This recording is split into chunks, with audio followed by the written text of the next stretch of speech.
하나님 말씀 다니엘 9장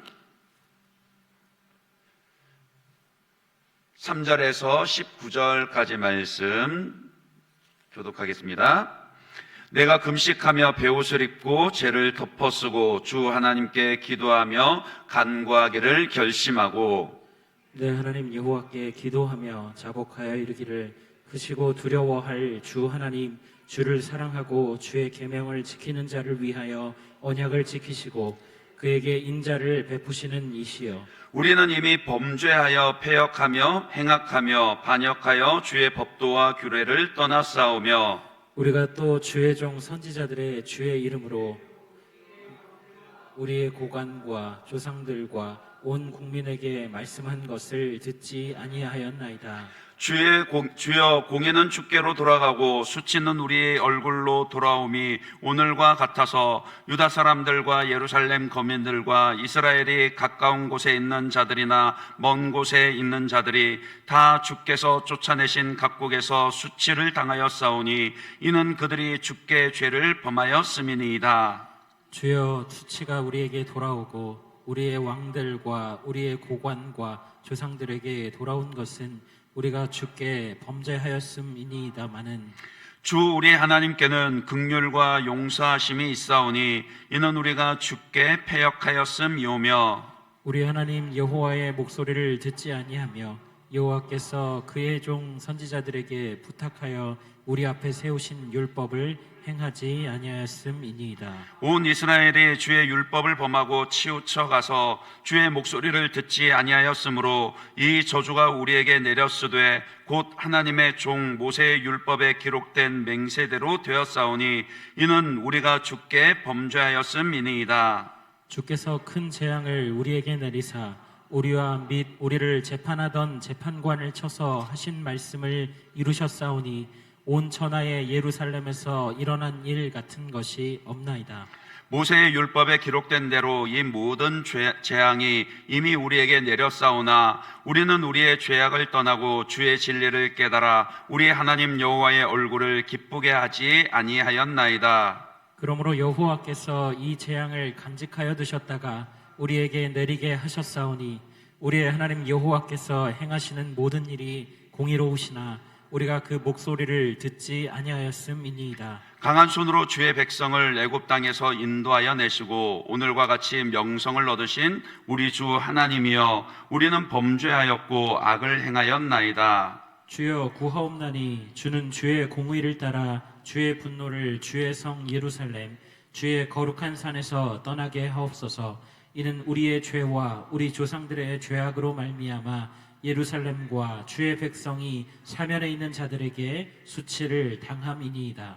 그러하온즉 우리 하나님이여, 지금 주의 종의 기도와 간구를 들으시고 주를 위하여 주의 얼굴빛을 주의 황폐한 성소에 비추시옵소서. 나의 하나님이여, 귀를 기울여 들으시며 눈을 떠서 우리의 황폐한 상황과 주의 이름으로 일컫는 성을 보옵소서. 우리가 주 앞에 간구하옵는 것은 우리의 공의를 의지하여 하는 것이 아니요 주의 큰 긍휼을 의지하여 함이니이다. 주여 들으소서, 주여 용서하소서, 주여 귀를 기울이시고 행하소서. 지체하지 마옵소서. 나의 하나님이여, 주 자신을 위하여 하시옵소서. 이는 주의 성과 주의 백성이 주의 이름으로 일컫는 바 됨이니이다. 아멘. 기도의 자리에 나오신 여러분들을 환영하고 축복합니다. 하나님께서 우리의 기도를 들으시고 능력으로 선하심으로 응답해 주실 줄 믿습니다. 우리 그런 의미에서 옆에 계신 분들에게 이렇게 한번 권면하고 인사할까요? 믿음으로 기도합시다. 우리 다른 분들 향해서도요, 믿음으로 기도합시다. 그냥 허공만 외치는 것이 아니라 하나님이 들으시는 그 믿음을 가지고 이 밤에 기도하시고 응답을 보게 되시기를 주님의 이름으로 축복합니다. 이런 표현, 기도와 관련해서 이런 표현 들어보셨는지 모르겠습니다. 기도로 하나님의 보좌를 움직이라. 들어보셨어요? 그러면 이 말에 대해서 좀 생각을 해 보셨습니까? 우리가 기도하면은 하나님의 보좌를 움직일 수 있을까요? 보좌라는 것은 왕의 자리입니다. 주권을 상징하고 다스림의 자리입니다. 그러니까 엄밀히 말하면요, 우리가 아무리 기도 안 들려 하나님의 보좌를 1mm도 움직일 수 없습니다. 창세 전부터, 그러니까 영원 전부터 영원까지 언제나 하나님의 보좌는 흔들림 없이 그 자리에 견고하게 서 있습니다. 그러니까 하나님의 허락하심이 아니면요, 하나님의 뜻이 아니면 아무리 우리가 간절히 구하고 또 열심으로 구한다고 해도 그 기도가 응답되지는 않는다라는 거예요. 그러니까 우리의 기도로서 하나님의 보좌를 움직인다라고 말하는 것은 잘못된 것입니다. 하지만 이런 표현은 가능해요. 어떤 표현요? 기도로 역사를 움직이라. 그러니까 우리가 기도하는 것을 통해서 이 우리 삶의 역사가, 인류의 역사가 달라질 수 있다라는 겁니다. 왜냐하면요, 역사의 주인은 하나님이시고, 그래서 하나님의 뜻과 계획에 따라서 일정한 방향으로 그 역사를 이끌어 가시는데, 그 역사를 이끌어 가심에 있어서, 즉 하나님의 일하심에 있어서 하나님이 무엇을 사용하신다라고요?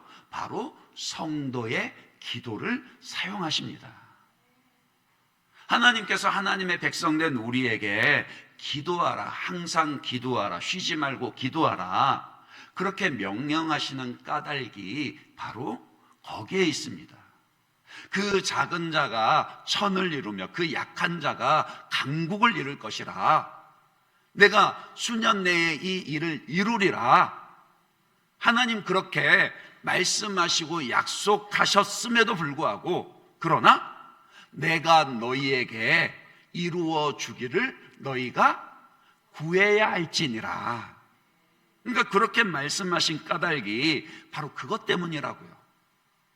하나님은 우리에게 하나님의 계획과 목적에 대해서 일러주시고, 이제 장차 역사를 어떻게 이끌어 가실 것인지, 그동안 우리가 다니엘서 통해서 그거 계속 확인했잖아요. 환상을 통해, 꿈을 통해 하나님이 역사를 어떻게 이끌어 가실 것인지 보여주시는 까닭은 뭐냐? 그 성도들로 하여금 기도하라고요. 그들의 기도를 통해서 하나님이 역사를 움직여 가시겠다, 그런 의미인 겁니다. 하지만 아무 기도나 사용하시는 것은 아니고요. 하나님이 역사를 움직여 가실 때 어떤 기도를 사용하실까요? 여러분의 기도는 하나님께 쓰임받는 기도입니까? 부럽지 않나요? 내 기도가 하나님의 역사를 이루는 데 쓰임받는 기도가 된다. 부럽지 않습니까? 얼굴 표정은 전혀 아니다 그러시는데, 그렇잖아요. 그러니까 우리가 이왕이면 기도할 때 하나님께 쓰임받는 기도, 그러니까 역사를 움직이는 기도를 할 수 있어야 하는데, 그 기도가 어떤 기도냐? 바로 하나님의 뜻에 맞는 기도입니다. 하나님의 마음과 기도하는 나의 마음이 합하여질 때요. 그러니까 오늘 본문에 등장하는 다니엘의 기도가 그렇습니다. 그가 예레미야 선지자의 그 예언의 말씀을 읽다가 장차 하나님의 일하심을 깨달았습니다. 이제 하나님께서 역사를 어떻게 이끌어 가실지를 깨달았는데 70년의 포로 기한이 정해져 있으며, 이제 곧 있으면은 하나님께서 다시금 예루살렘 성전과 성을 회복시키시고 포로로 끌려온 그 백성들을 되돌리시며 하나님 나라를 회복시키실 것이다 라는 것을 알게 되었습니다. 그래서 어떻게 했더라고요? 더 간절히 기도했더라고요. 하나님이 이렇게 장차 행하실 것을 알게 되니까 아유 그래 뭐 하나님 하시려나 보다 이런 게 아니라, 그런 사람은 하나님과 마음이 합한 사람이 아니에요. 하나님의 일하심에 관심이 없는 사람이고 하나님과 뜻이 맞지 않는 사람입니다. 누가 하나님과 뜻이 맞는 사람입니까? 하나님께서 일하시리라는 것을 깨달았을 때 더 간절함으로 기도하기로 결단한 사람이요. 그리고 결단한 대로 기도하는 사람이요. 그 사람이 하나님의 뜻에 맞는 기도, 역사를 움직이는 기도를 하는 사람이라고요. 그러니까 오늘 본문의 3절에서도 보십시오. 다니엘이 그 예레미야 선지자의 그 글을 읽고 깨달았을 때 첫 반응이 어떻게 나타납니까? 뭐라 그랬죠? 내가 금식하며 베옷을 입고 죄를 덮어쓰고 간절히 주 하나님께 기도하며 간구하기를 결심했다. 그러니까 평소에도 다니엘은 기도의 사람이었지만 더 간절히 기도하기로 결심했다. 그런 모습이에요. 그에게는 간절함이 있었습니다. 그러니까 그런 간절함이죠. 하나님이 계획하신 그 일들이 빨리 내 삶에 이루어졌으면 좋겠다. 하나님이 장차 이루시기라고 그렇게 약속하신 그 일들이 하루속히 우리 나라에, 우리 민족에게 이루어지면 좋겠다. 그 간절함이잖아요. 그래서 하나님이 약속하신 그 일을 하루라도 빨리 뭐 할 수만 있으면 땡겨서 그렇게 하나님이 확고히 행하여 주시기를 간절히 기도하기로 결심을 하고 기도한 것입니다. 오늘 우리에게 회복되어져야 할 기도가, 그러니까 기도의 태도가 이런 모습 아니겠습니까? 하나님과 마음을 합하여서요, 간절하게요, 하나님 정말 제 삶에 하나님의 일하심을 보게 해 주십시오. 특별히 제 기도가 하나님의 역사하심에 쓰임받는 것을 보게 해 주십시오. 그래서 제 삶을 통해서 하나님의 능력과 하나님의 영광이 나타나게 하여 주십시오. 그 간절함을 가지고 그렇게 하나님과 마음을 합한, 마음을 맞춘 기도요. 이 밤에 저와 여러분이 그런 기도 하실 수 있기를 바랍니다. 그런 기도가 역사를 움직이는 기도라고요. 그래서 예수님도 우리에게 기도를 가르치실 때 그렇게 가르치셨습니다. 잘 아시는 말씀이죠. 요한복음 15장 7절 말씀의 내용이 바로 그 내용이에요. 뭐라 그러셨습니까?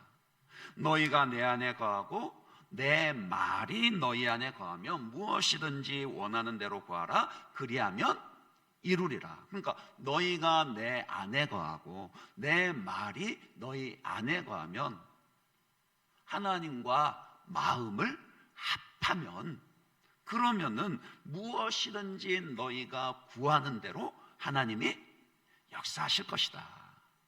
그러니까 역사를 움직이는 기도는 이런 기도라고요. 그렇기 때문에 우리는 다니엘에게서 이제 이런 기도의 태도도 배워야 하겠고요. 그리고 또 그가 기도한 내용에 대해서도 눈여겨 보아야 합니다. 그러면 과연 하나님의 뜻에 맞는 기도, 하나님과 마음을 합한 기도가 어떤 기도인가, 어떤 기도가 그 하나님의 역사를 움직이는 기도인지를 배워야 하겠다라고요. 다니엘이 보여주는 역사를 움직이는 기도는 첫 번째로 회개의 기도입니다. 4절부터 19절까지요. 그러니까 다니엘이 그렇게 간구하기로, 기도하기로 결심하고 4절부터 19절까지 쭉 이어지는 내용을 한마디로 요약하면요, 다니엘의 기도를 한마디로 요약하면은 어떤 기도예요? 회개와 회복을 위한 기도입니다. 그러니까 회개를 위한 기도를 하고 있다라고요. 특히 그는 계속해서 거룩하신 하나님께 자기와 자기 조상들이 범한 죄를 자백하고 회개합니다. 그러니까 5절, 6절만 보더라도 그렇잖아요. 그가 뭐라고 기도합니까? 우리는 이미 범죄하여 패역하며 행악하며 반역하여 주의 법도와 규례를 떠났사오며 우리가 또 주의 종 선지자들이 주의 이름으로 우리의 왕들과 우리의 고관과 조상들과 온 국민에게 말씀하신 것을 뭐 했다고요? 듣지 않았습니다. 우리가 하나님의 말씀을 듣지 않았습니다. 이게 우리의 죄입니다. 그 고백을 하고 있는 거 아닙니까? 하나님의 말씀을 듣지 않고 그 순종의 길에서 떠났음을 이제 자백합니다. 용서해 주십시오. 그 회개의 기도를 하고 있더라고요. 그러니까 뒤에 이어지는 내용도 다 그런 회개의 내용들입니다. 10절, 11절을 또 다시 보시더라도 그가 뭐라고 기도하는 거 하니까 우리 하나님 여호와의 목소리를 듣지 아니하며 여호와께서 그의 종 선지자들에게 부탁하여 우리 앞에 세우신 율법을 행하지 아니하였음이니이다. 온 이스라엘이 주의 율법을 범하고 치우쳐가서 주의 목소리를 듣지 아니하였으므로 이 저주가 우리에게 내렸으되 곧 하나님의 종 모세의 율법에 기록된 맹세대로 되었사오니 이는 우리가 주께 범죄하였음이니이다. 그러니까 죄를 고백하고 있습니다. 그냥 고백만 하는 것이 아니라 죄를 고백하며 돌이켜 회개합니다. 근데 좀 더 눈여겨볼 것은 무엇이냐면요, 다니엘이 이렇게 회개의 기도를 하면서 무엇도 인정을 하고 있습니까? 오늘날 자기들이 당하는 이 수치와 고난도 다 뭐 때문이라고요? 자기들의 죄 때문이다. 내 죄 때문이다 라고 그렇게 인정을 합니다. 한번 볼까요? 7절 8절에서도 그가 뭐라고 인정을 하고 있습니까? 주여, 공의는 주께로 돌아가고 수치는 우리의 얼굴로 돌아옴이 오늘과 같아서 유다 사람들과 예루살렘 거민들과 이스라엘이 가까운 곳에 있는 자들이나 먼 곳에 있는 자들이 다 주께서 쫓아내신 각국에서 수치를 당하여 싸우니 이는 그들이 주께 죄를 범하였음이니이다. 주여, 수치가 우리에게로 돌아오고 우리의 왕들과 우리의 고관과 조상들에게 돌아온 것은 우리가 주께 범죄하였습니다마는, 그러니까 오늘 이런 수치를 당하게 된 것이 누구 탓이 아니라요, 우리의 죄 때문입니다. 우리는 마땅히 오늘 이런 수치와 고난을 당하는 하나님의 심판을 당하기에 마땅한 죄를 범했습니다. 그 고백을 하고 있는 거라는 겁니다. 그러니까 회개의 기도에는요, 진실된 회개의 기도에는 자기의 그런 죄와 그로 인한 수치에 대한 정직한 인정이 필요하더라고요. 회개의 기도를 하는데 오늘의 그 수치 때문에, 어려움 때문에 억울함이 있습니까? 아니요. 그건 아직 하나님 편에서 하나님께로 돌이키지 않은 것입니다. 하나님께서 그 하나님 편에서 나를 바라보았을 때, 오늘의 이 수치가 나의 죄 때문임을, 특별히 하나님의 말씀을 듣지 아니하였고 그 말씀에 불순종하였기 때문에 이렇게 나라가 망하고 예루살렘에서 쫓겨나 바벨론 포로로 끌려왔구나. 그러니까 자기의 죄를 고백한다라는 것은요, 하나님의 공의로우심을요, 하나님의 거룩을 인정하는 것입니다. 그것 인정한다라고요. 14절에도 뭐라 그러셨습니까? 그러므로 여호와께서 이 재앙을 간직하여 두셨다가 우리에게 내리게 하셨사오니 우리의 하나님 여호와께서 행하시는 모든 일이 공의로우시나 우리가 그 목소리를 듣지 아니하였음이니이다. 그러니까 회개 기도를 할 때는요, 단지 내가 죄를 뉘우쳐야지 그 정도가 아니라 하나님 편에서 내 죄를 바라보고 그것을 인정하는 거예요. 그러니까 내 죄를 인정할 뿐만이 아니라 하나님의 오르심을, 하나님의 거룩하심과 하나님의 정의로우심을 인정하는 것이 필요하다라고요. 그것을 어떻게 알 수 있냐면은 오늘 내가 당한 수치와 심판 때문에 내 마음에 억울함이 있는지, 아니면 내가 하나님 앞에서 이런, 말하자면 수치를 당해도 꼴을 당해도 당연합니다, 이런 낮아짐이 있는지, 그것을 보셔야 한다라는 겁니다. 왜 이런 회개의 기도가 중요할까요? 흔히 생각할 때 회개를 처음 예수 믿을 때 한번 크게 돌이키는 그런 회심으로 다 한 것으로 여기고는 합니다. 그렇지 않나요? 나 그때 예수 믿을 때 다 내 죄 용서받았다라고 그렇게 회개하고 믿었는데, 그렇습니까? 오늘 이 다니엘의 기도의 관점에서 보면은요, 그러니까 하나님의 역사를 움직이는 기도에서 왜 회개의 기도가 중요하냐, 그것은 이 회개의 기도가 단순히 내 죄를 고합니다, 이 정도 수준이 아니라, 이 회개의 기도가 어떤 기도예요? 죄를 걷어내는 기도이기 때문입니다. 달리 표현하면은 이 회개의 기도는 거룩을 위한 기도입니다. 생각해 보세요. 하나님이 능력으로 역사하실 때 언제 하나님 마음껏 그렇게 하나님의 뜻을 펼치시면서 능력으로 역사하실까요? 그 생각 안 해보세요? 물론 맞습니다. 하나님의 전능하심과 하나님의 크심과 하나님의 능력을 생각하면 무엇도 하나님의 일하심에 거칠 것이 없습니다. 그러나 그럼에도 불구하고 성경이 우리에게 가르치는 바는 무엇이냐? 하나님의 일하심에 저항하고 방해하는 장애물이 있다라는 거예요. 인류의 역사는 그 하나님의 일하심에 저항하고 방해해 온 그 역사인데, 바로 무엇이 그 장애물이죠? 죄입니다. 우리의 죄입니다.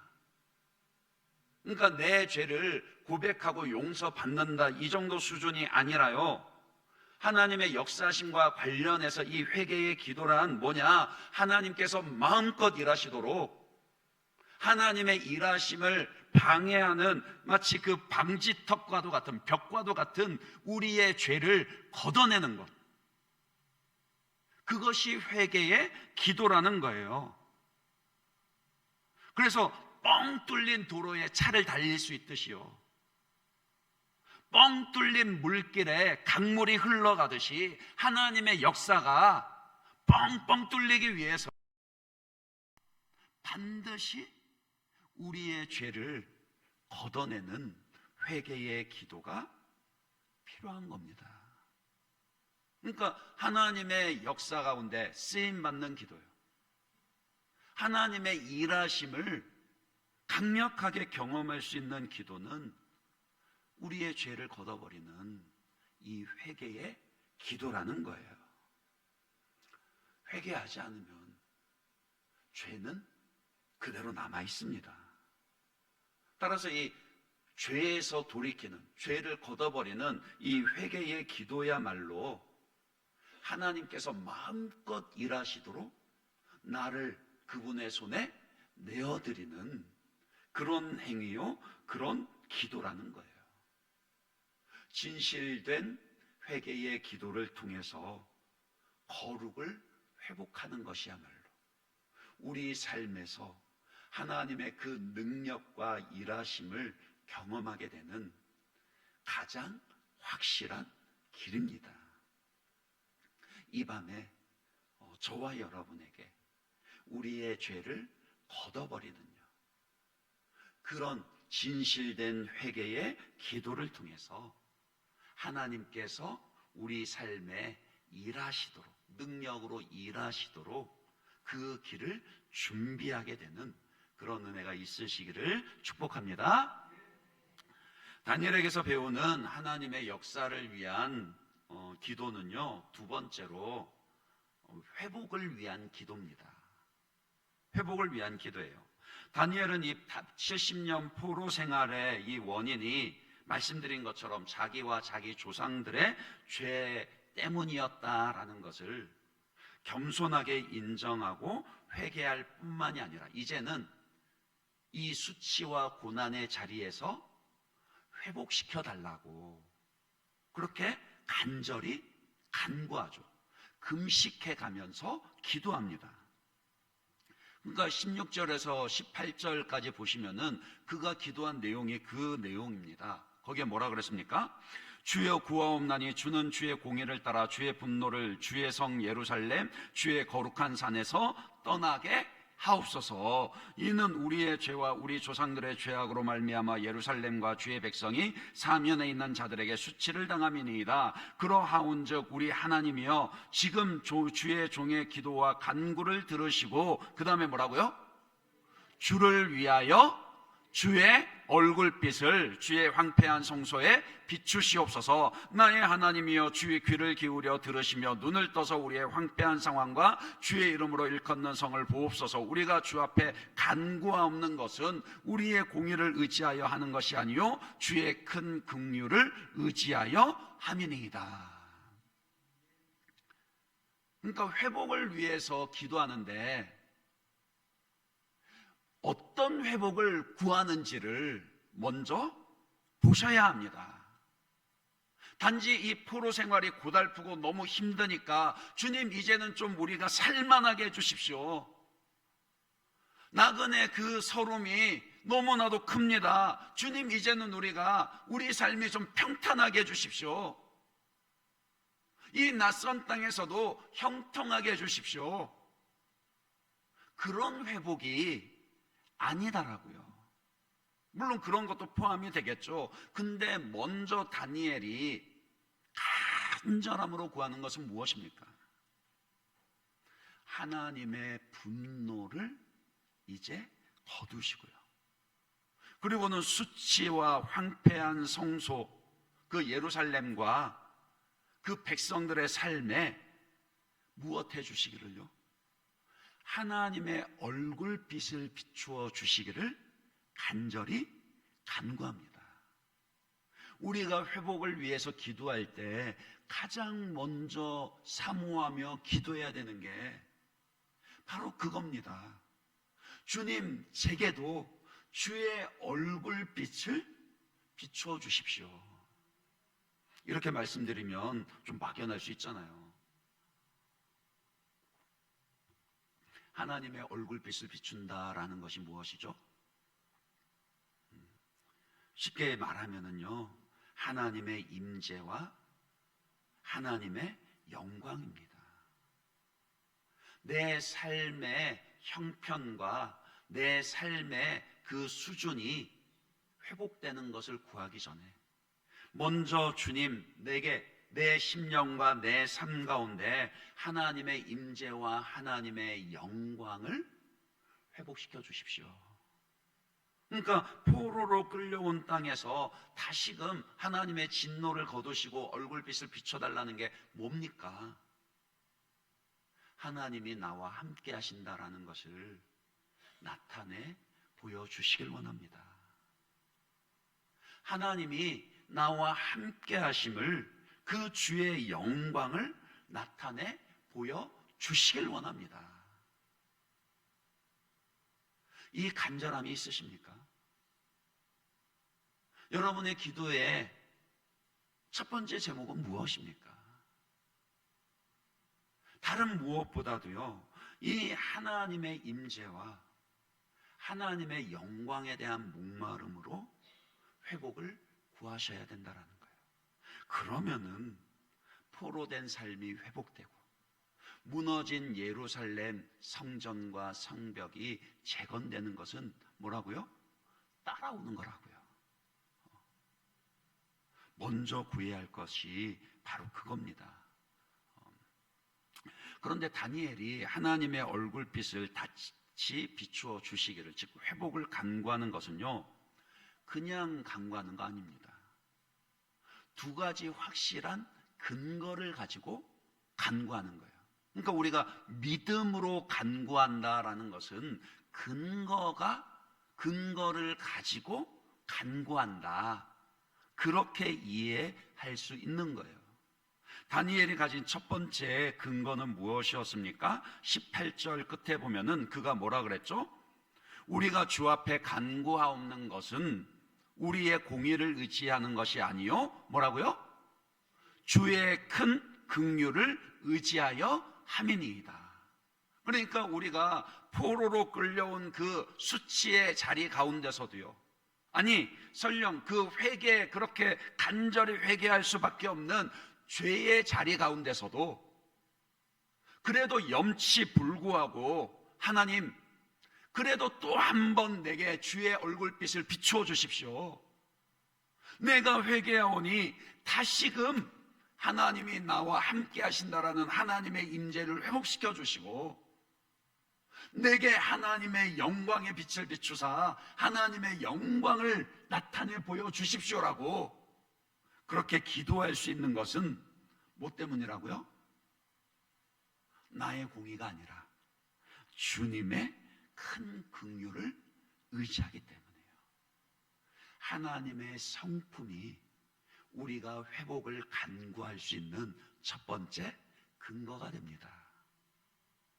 여러분이 이해하는 하나님은 어떤 분이신가요? 기도하려고 하는데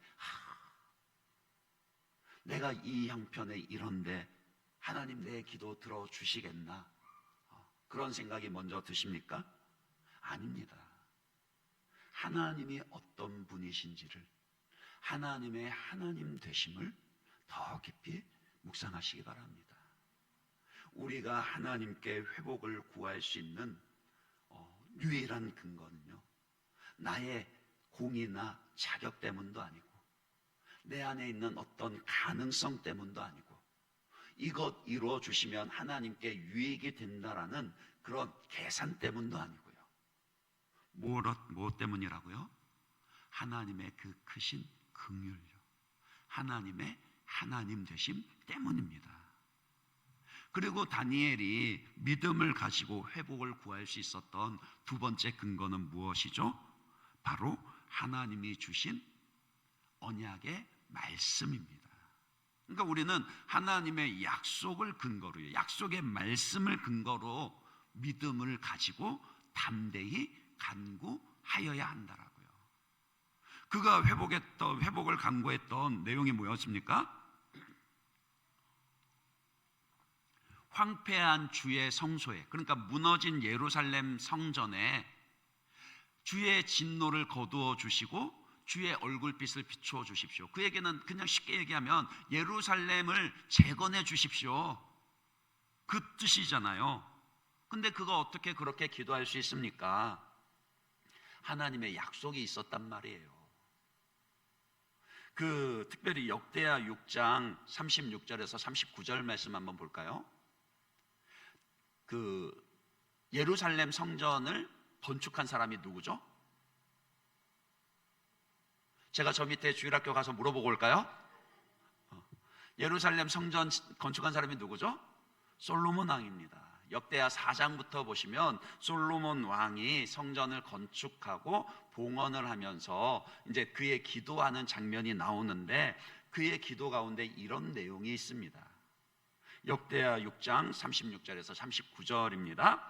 주께 범죄하지 아니하는 사람이 없사오니 그들이 주께 범죄함으로 주께서 그들에게 진노하사 그들을 적국에 넘기심에 적국이 그들을 사로잡아 땅의 원근을 막론하고 끌고 간 후에, 그러니까 포로로 끌려간 후에 그들이 사로잡혀간 땅에서 스스로 깨닫고 그들을 사로잡은 자들의 땅에서 돌이켜 주께 간구하기를 우리가 범죄하여 패악을 행하며 악을 행하였나이다 하며 자기들을 사로잡아간 적국의 땅에서 온 마음과 온 뜻으로 주께 돌아와서 주께서 그들의 조상에게 주신 땅과 주께서 택하신 성과 내가 주의 이름을 위하여 건축한 성전 있는 쪽을 향하여 기도하거든 주는 계신 곳 하늘에서 그들의 기도와 간구를 들으시고 그들의 일을 돌아보시오며 주께 범죄한 주의 백성을 뭐 하시라고요?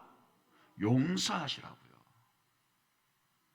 솔로몬이 성령이 충만해 가지고 장차 있을 일을 예언하며 이렇게 기도했었는데 하나님이 그때 솔로몬의 기도를 들으셨습니다.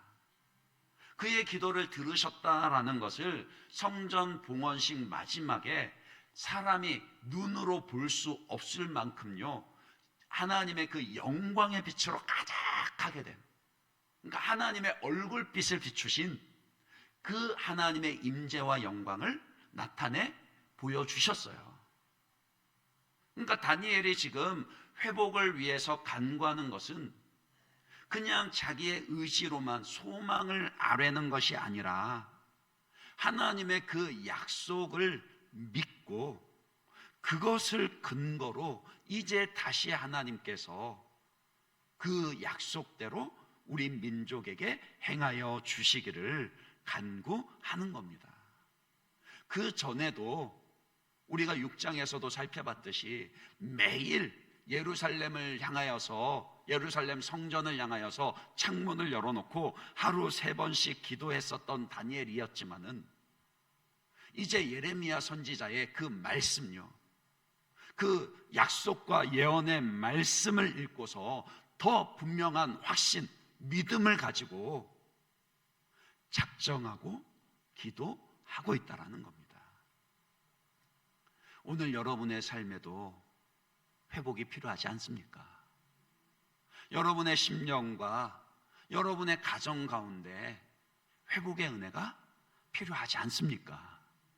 그렇다면요, 그냥 푸념하듯이 여러분의 바램만 하소연만 할 것이 아니라 그 약속의 말씀을 붙잡으시고요, 그 약속의 말씀을 근거로 믿음을 가지고 확신을 가지고 기도하시기 바랍니다. 하나님은 우리가 언제라도 회복을 간구할 수 있는 근거가 되어 주십니다. 하나님의 하나님 되시며 그 자비하시고 노하시고 그 자비하시고 긍휼이 풍성하시고 노하기를 더디하시는 하나님의 하나님 되심이 우리가 회복을 구할 수 있는 근거가 되고 오늘 나에게 은혜로 주신 그 약속의 말씀이 회복을 간구할 수 있는 그 근거가 됩니다. 이 믿음의 근거를 가지고 확신을 가지고 주의 얼굴빛을 비추어 주시기를 다시 한 번 더 간절히 구하시는 그런 저와 여러분 되시기를 주님의 이름으로 축복합니다. 마지막으로요, 다니엘을 통해서 배우게 되는 역사를 움직이는 기도는 하나님의 나라를 위한 기도요, 즉 공동체를 마음에 품고 간구하는 기도입니다. 다니엘의 기도를 쭉 살펴보면요, 아주 중요한 특징이 한 가지 있어요. 그게 뭐죠? 이런 주관식이 제일 힘들어요, 그죠? 다니엘의 기도 가운데 정말 놓치지 말아야 할 그 중요한 특징이 있는데 그게 뭐냐면요, 주어를 우리는이라고 표현을 한다라는 겁니다. 그 간구의 주된 내용이 뭐라 그랬죠? 회개와 회복이라 그랬습니다. 아니, 회복이야 지금 이 바벨론 포로 생활 가운데 수치와 고난 가운데 있으니까 하나님 속히 우리를 회복시켜 주십시오. 저 예루살렘 성이 재건되게 하시고 우리에게 주의 얼굴빛을 비추어 주십시오. 당연히 그렇게 우리는 기도하는 게 당연하게 보일 겁니다. 근데 회개의 기도를 할 때 그때는 좀 이상하지 않나요?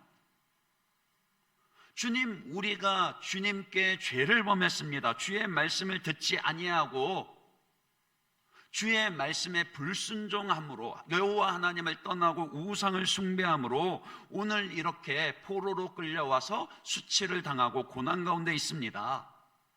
우리의 죄를 인정하오니 용서해 주십시오라고 그렇게 기도하기에는, 생각해 보세요. 다니엘이 포로로 끌려올 때 몇 살이었습니까? 정확하게 기록은 안 되어 있었지만 10대의 나이입니다. 대략 한 13살 전후의 어린 나이였습니다. 지금이야, 9장에서 기도하는 지금이야 이제 70년 포로 기한이 차기까지 한 4년 정도 남은 노년의 나이기는 하지만, 그러니까 그래서 더 억울할 수 있잖아요. 평생을 그렇게 포로로 끌려와서 수치와 고난을 당하고 그렇게 높은 관직에 오르기는 했지만 늘 억울하게 모함을 당하고 생명의 위협을 받았던 게 한두 번이 아닌데, 그 고난이, 하나님의 심판이 다니엘의 죄 때문이었습니까? 13살짜리가 죄를 지은들 그렇게 나라가 망하고 포로로 끌려온 만큼 큰 죄를 지었을까요? 아니잖아요.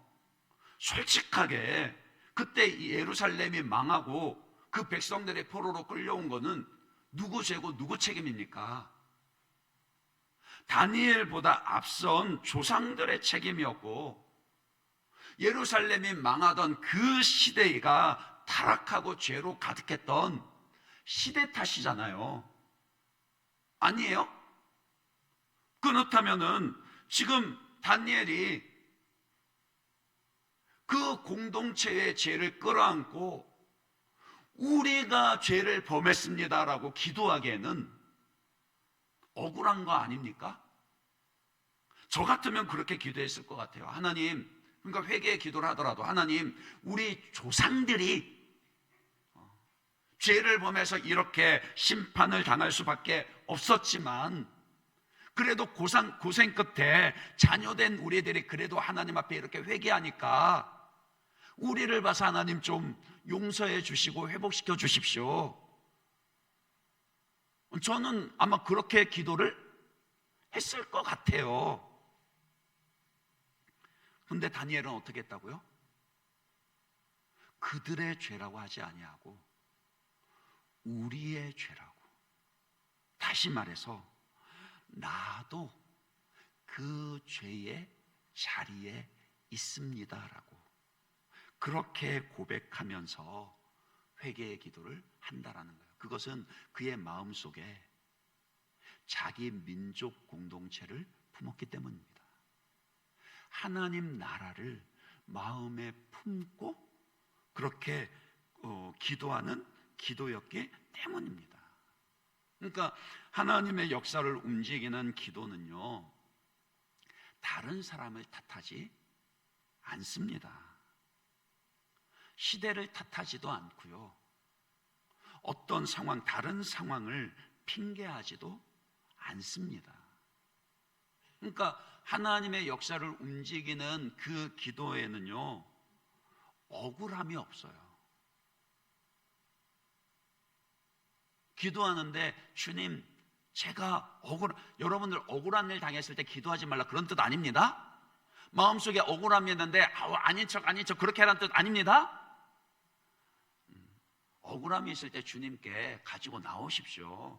한나가 그렇게 기도했듯이 분인나가 맨날 와서 충돌하고 부딪히고 여러분들이 억울함을 당하거든 얼마든지 하나님 앞에 나와서 그 마음을 토로하셔도 됩니다. 그러나 지금 우리가 생각하는 것은 그 기도보다 성숙한 기도예요. 하나님의 역사를 움직이는 기도, 그 하나님의 일하심에 쓰임받는 기도에 대해서 이야기하는 겁니다. 그런 기도는 다른 사람을 탓하는 그런 억울함이 없이요, 그리고 또 홀로 자기 홀로 높은 자리에 서서 그들은 그렇게 죄를 범했지만 나는 아닙니다. 자기 혼자 높은 곳에 서서 중보하며 기도하는 것이 아니라요, 공동체가 죄를 지은 바로 그 낮은 죄의 자리요, 그 자리에 함께, 그 낮은 자리로 내려와서 그들과 함께 그 자리에 서서 하나님께 간구하는 기도입니다. 다시 말해서 공동체의 죄가, 누군가의 죄가 단지 그 사람의 죄가 아니라 그것이 나의 책임이요 나의 죄임을 고백하고 하나님의 그 긍휼하심을 의지하여서 그래도 하나님께서 회복시켜 주시기를 기도하는 거예요. 하나님은 그런 기도를 기뻐 들으시고 그런 기도를 사용하셔서 역사를 움직여 가십니다. 그러니까 오늘 우리가 회복해야 할 기도도 바로 이런 공동체를 마음에 품은 기도라는 거예요. 나 자신이 하나님 앞에서 그러니까 홀로 독야청청 거룩한 자리에 나 혼자 서는 게 아니라 그 공동체의 자리에 함께 서서 함께 회개하며 죄를 고백하며 하나님의 그 회복케 하심을 다시금 얼굴빛을 비추어 주시기를 기도하고 결심하는 겁니다. 쉽지 않습니다. 개인주의와 이기주의가 점점 더 팽배해지는 오늘날의 시대에 다니엘이 보여주는 이런 공동체를 품은 기도는 절대 쉽지 않습니다. 내가 간구하는 게 그게 잘못됐다는 얘기 아니에요. 당연히 구해야죠. 내 가정의 필요 당연히 하나님께 구해야죠. 내 자식의 걸음을 위한 기도 당연히 하나님께 기도해야죠. 그러나 나만을 위한, 내 울타리만을 위한 그 기도는 하나님의 일하심을 담기에는, 하나님의 역사하심을 담기에는 그 그릇이 너무 작고 힘이 약하더라고요. 하나님의 크신 역사하심을 보기를 원하십니까? 하나님의 더 큰 능력의 역사하심을 보기를 경험하시기를 원하십니까? 그렇다면 우리의 기도의 지경을 넓혀야 합니다. 공동체를 마음에 품고 특별히 죄인의 자리에 함께 서서 자기의 죄를 그렇게 회개하듯이 공동체의 죄를 고백하고 하나님의 자비를 구하는 그런 기도가 하나님의 그 일하심과 역사하심을 경험하게 될 것이라고요. 그러니까 예수님이 그런 기도 하셨어요. 예수님이 우리를 위해, 죄인된 우리를 위해서 그와 같이 기도하셨습니다. 한 곳만 찾아보면요, 누가복음 23장 34절에 예수님이 십자가에 못 박히셨을 때 이렇게 기도하셨죠. 마지막까지도요. 같이 한번 읽어볼까요? 같이 했습니다. 시작. 이에 예수께서 이르시되 아버지 저들을 사하여 주옵소서, 자기들이 하는 것을 알지 못함이니이다 하시더라. 예수님은 거룩하신 하나님의 아들이시라고 해서 저 높은 곳에서 홀로 계시면서 하나님 저들 용서해 주십시오, 그렇게 기도하지 않으셨습니다. 친히 하나님과 동등됨을 취할 그 영광의 자리를 버리시고 친히 낮고 낮은 우리의 죄인된 자리에 내려오셔서요, 우리의 죄를 그 십자가 형틀 위에서 대신 짊어지시고 죄인된 우리를 마음에 품으시고 이 기도를 하셨더라고요. 아버지 저들을 용서하여 주십시오, 그들은 자기들이 하는 것을 알지 못함이니이다. 우리의 기도가 주님의 그 기도를 닮아가야 하지 않겠습니까? 나만을 위한 기도에서 공동체를 마음에 품은 기도로 그 지경을 넓혀가며 하나님 나라를 위해서 기도해야 하지 않겠습니까? 그럴 때 우리의 기도가 하나님의 역사하심에 쓰임 받는 것을 경험하게 될 것이라고요. 말씀을 맺습니다. 지금 우리가 기도하는 수준이 충분하지 않습니다. 기도의 자세와 태도도 더 영적이고 간절해지며 성숙해져야 하겠지만은 우리가 기도하는 내용도 성숙해지며 달라져야 합니다. 회개의 기도, 회복의 기도, 그리고 하나님 나라를 위한 그 기도로 성숙해져 가야 합니다. 거룩을 간구하는 진실된 회개의 기도를 통해서 오늘 내 삶에 하나님의 일하심을 방해하는 그 죄의 장애물을 걷어버리시기를 바랍니다. 회복을 위한 그런 기도를 간절히 하시되 그냥 하소연만 하는 것이 아니라 하나님의 성품과 그 약속의 말씀을 근거로 확고한 믿음을 가지고 구하셔야 합니다. 그리고 주님의 나라, 교회 공동체를 마음에 품고 그들 우리의 자리에서 함께 서서 하나님의 나라를 위해 간구해야 합니다. 그러면 다니엘에게 그러하셨듯이 오늘 우리의 기도를 통해서도 하나님의 능력과 영광으로 일하시는 것을, 우리의 기도를 사용하시는 것을 경험하게 될 것입니다. 그 은혜가 저와 여러분에게 있으시기를 주님의 이름으로 축원합니다. 이 시간 우리의 말씀 생각하면서 이 찬양 고백하고 같이 기도하길 원합니다. 오 주여 당신 앞에 내 영혼이 엎드립니다. 우리 그렇게 믿음으로 고백하겠습니다.